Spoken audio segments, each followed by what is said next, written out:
জুলাই যোদ্ধা ব্যানারে সংসদ ভবন এলাকায় অগ্নিসংযোগ, পুলিশের লাঠিচার্জ, ধাওয়া পাল্টা ধাওয়ার মধ্যেই জুলাই সনদে সংশোধন এনেছে জাতীয় ঐকমত্য কমিশন।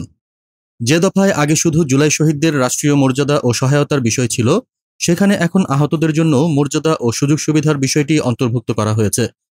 দফাটিতে আগে বলা ছিল, গণ অভ্যুত্থান পূর্ব ১৬ বছরের ফ্যাসিবাদ বিরোধী গণতান্ত্রিক সংগ্রামে গুম, খুন ও নির্যাতনের শিকার হওয়া ব্যক্তিদের এবং ২০২৪ সালের জুলাই আগস্টের গণ অভ্যুত্থানকালে সংঘটিত সকল হত্যাকাণ্ডের বিচার, শহীদদের রাষ্ট্রীয় মর্যাদা প্রদান ও শহীদ পরিবারগুলোকে যথোপযুক্ত সহায়তা প্রদান এবং আহতদের সুচিকিৎসা ও পুনর্বাসনের ব্যবস্থা নিশ্চিত করব।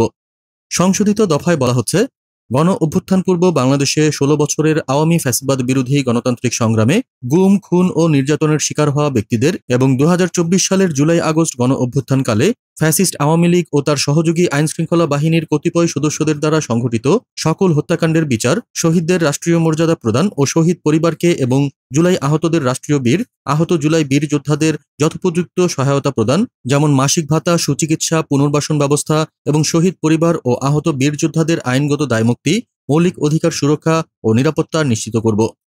বিক্ষোভকারীদের উদ্দেশ্যে ক্ষমা চেয়ে ঐকমত্য কমিশনের সহসভাপতি অধ্যাপক আলী রিয়াজ বলেন, আজ আপনাদের এভাবে দেখা করতে হচ্ছে, সেটা আমাদের জন্য শুধু লজ্জা, ক্ষোভের, দুঃখের বিষয় না। আমাদের জন্য এর চেয়ে বড় রকমের পরিস্থিতি কখনোই আমরা মনে করি না। এরপর প্রতিনিধিদের সাথে আলোচনার প্রেক্ষিতে জরুরি সংশোধন আনার কথা জানানো হয়। এর আগে বৃহস্পতিবার জাতীয় ঐকমত্য কমিশনের সহসভাপতি অধ্যাপক আলী রিয়াজ জানিয়েছিলেন, রাজনৈতিক দলগুলোর সঙ্গে দীর্ঘ আলাপ আলোচনার পর জুলাই সনদের যে খসড়া চূড়ান্ত করা হয়েছে, স্বাক্ষর অনুষ্ঠানের পর সেটির আর সংশোধনের সুযোগ থাকবে না।